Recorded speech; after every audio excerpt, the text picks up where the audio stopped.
7월 17일 큐티인으로 큐티하겠습니다. 제목은 온 진정을 격파하라. 사사기 8장 1절 12절입니다. 주기도문 하겠습니다. 하늘에 계신 우리 아버지여, 이름이 거룩히 여김을 받으시오며 나라의 임하옵시며 뜻이 하늘에서 이루어진 것 같이 땅에서도 이루어지이다. 오늘 우리에게 일용할 양식을 주옵시고 우리가 우리에게 죄 지은 자를 사하여 준 것 같이 우리의 죄를 사하여 주옵시고 우리를 시험에 들게 하지 마옵시며 다만 악에서 구하옵소서. 나라와 권세와 영광이 아버지께 영원히 싸움나이다. 아멘. 찬송가 새 찬송가 342장, 통일 찬송가 395장, 너 시험을 다해 찬양드리겠습니다. 너 시험을 다해.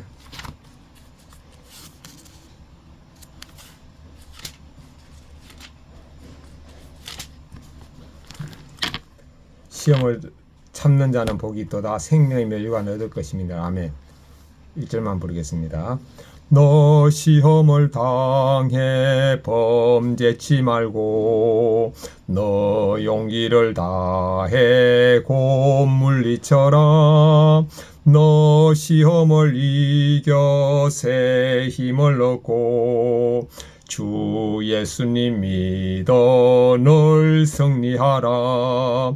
우리 구주의 힘과 그분 위로를 빌라. 주님 내 편에 서서 항상 도우시리. 아멘. 예수님은 제 편에서 항상 도우십니다. 하나님의 말씀 사사기 8장 1절부터 12절입니다. 1절, 에브라임 사람들이 기드온에게 이르되 너가 미디안과 싸우러 갈 때 우리를 부르지 아니하였으니 우리를 이같이 대접하면 어찌 됨이냐 하고 그와 크게 다투는지라. 기드온이 그들에게 이르되 내가 이제 행한 일이 너희가 한 것에 비교되겠느냐. 에브라임의 건물 포도가 아비에셀의 만물보다 낫지 아니하냐. 하나님이 미디안의 방백 오렉과 스앱을 너희 손에 넘겨주셨으니 내가 한 일이 어찌 능히 너희가 한 것과 비교되겠느냐 하니라. 기드온이 이 말을 하매 그때 그들의 노염이 풀리니라. 4절, 기드온과 그와 함께 앉아 300명이 요단강에 이르러 건너고 비록 피곤하나 추격하며 그가 숫곳 사람들에게 이르되 나를 따르는 백성이 피곤하니 청하건대 그들에게 떡덩이를 주라.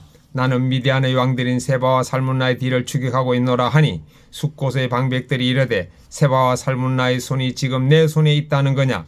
어찌 우리가 내 군대에게 떡을 주겠느냐 하는지라. 기드온이 이르되 그러면 여호와께서 세바와 살문나를 내 손에 넘겨주신 후에 내가 들가시와 찔레로 너희 살을 찢으리라 하고 거기서 분우엘로 올라가서 그들에게도 같이 구한적 분우엘 사람들의 대답도 숫곳 사람들의 대답한 것과 같은지라. 기드온이 분우엘 사람들에게 말하 이르되 내가 평안히 돌아올 때에 이 망대를 헐리라 하니라.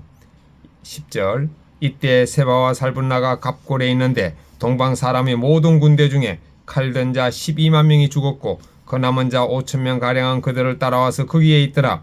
적군이 안심하고 있는 중에 기드온이 노바와 욕부와 동쪽 장막에 거주하는 자의 길로 올라가서 그 적진을 치니 세바와 살문나가 도망하는지라. 기드온이 그들의 뒤를 추격하여 미디안의 두 왕 세바와 살문나를 사로잡고 그 온 진영을 격파하니라.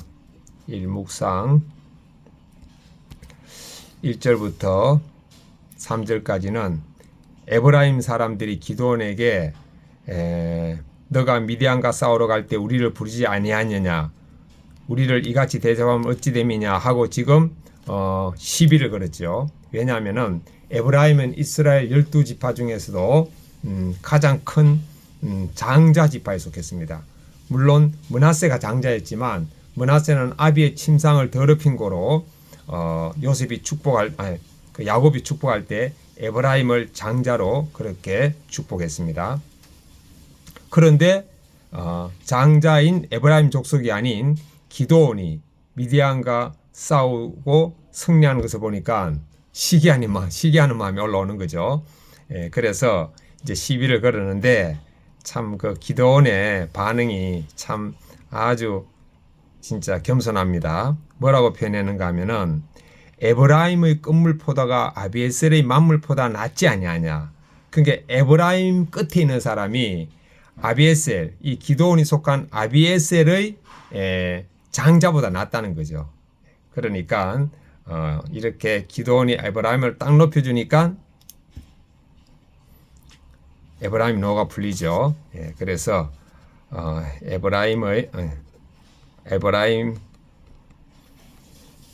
사람들의 시기와 분노에 대해 기도는 겸손하게 대답함으로 해결했다.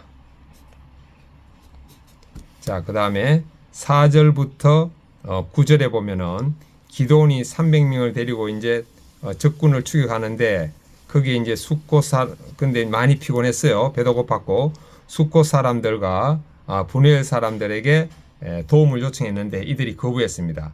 그러니까 기도원이 평안히 돌아올 때 망대를 흔다 그랬죠. 예, 그래서 다른 사람의 고난에 대해 긍휼히 여기는 마음을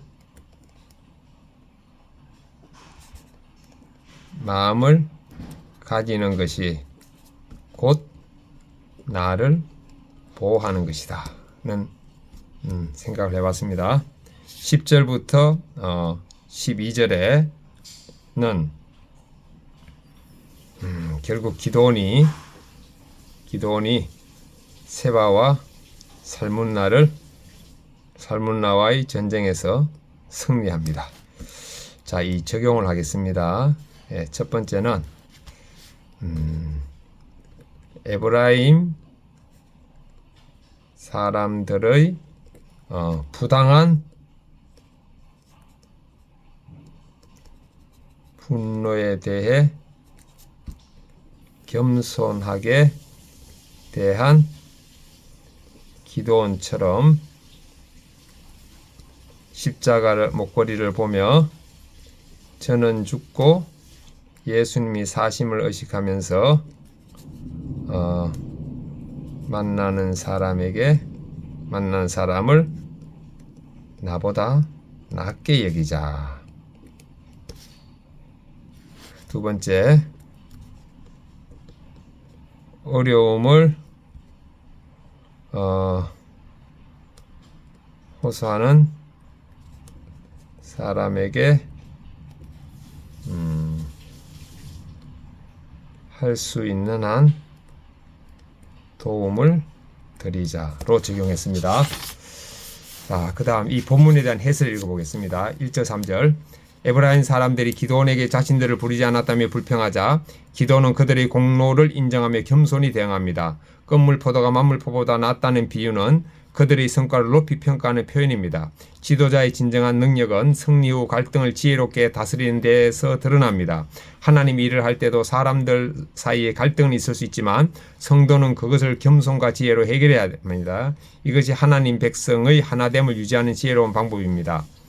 질문. 나는 갈등 상황에서 어떻게 반응합니까? 불평합니까? 아니면 겸손으로 인정하고 나갑니까? 갈등 상황에서 예수님을 의식하면은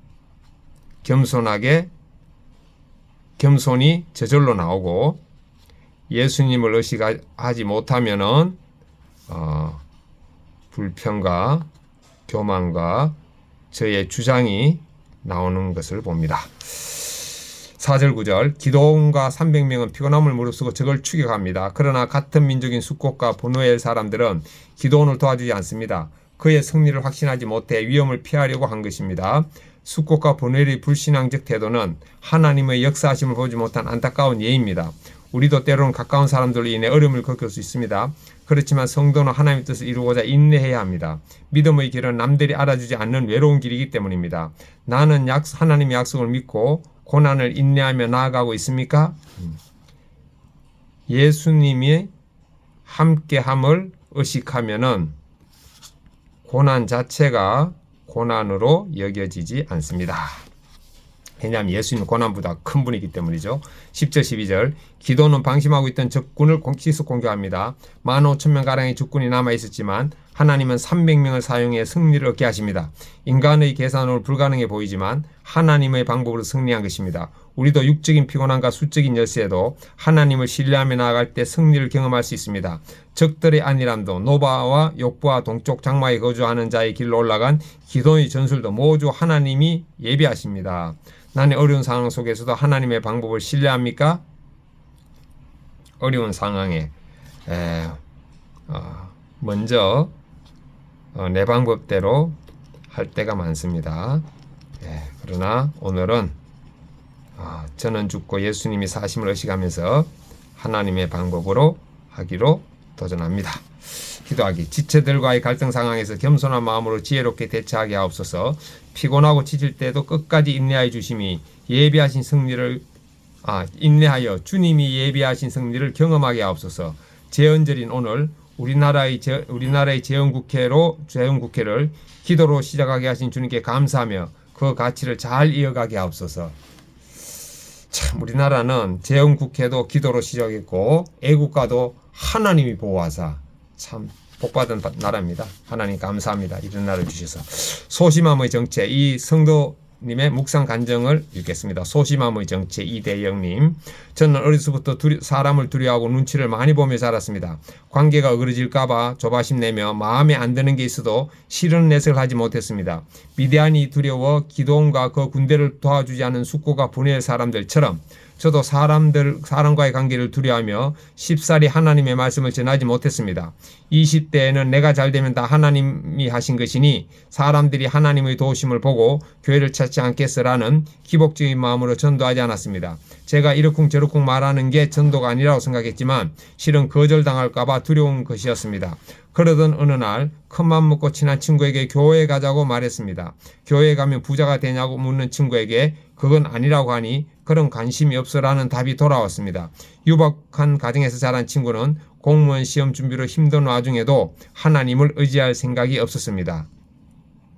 저는 그래도 나중에 힘든 일이 있으면 교회 꼭 와라고 했지만 그게 다였습니다. 40대가 된 지금 나이 들어 더욱 마음이 굳어진 친구들을 전도하기란 쉽지 않습니다. 복음을 전해야 함을 머리로는 알지만 실패가 두려워 아무것도 하지 않는 숙고가 분해할 사람들처럼 소심하게 행동하게 됩니다. 그런데 이보다 더 큰 문제는 믿지 않는 친구들이 구원에 대한 애국통함이 없는 것입니다. 이것이 제 죄입니다. 좋은 관계를 유지하려고 하다 보니 쓴소리를 못합니다. 구원을 확신하며 적을 끝까지 추격하여 온 진영을 격파한 기도원 같은 믿음이 없음을 회개합니다. 이제는 복음을 확신 있게 전하는 것이 생명을 구하는 일임을 믿고 말씀으로 저의 상처를 드러내 전도하겠습니다. 적용 1. 믿지 않는 친구에게 밥을 사주며 구원의 말씀을 전하겠습니다. 적용 2. 속으로 모임에서 거절에 대한 두려움을 솔직히 나누고 기도를 부탁하겠습니다. 아멘.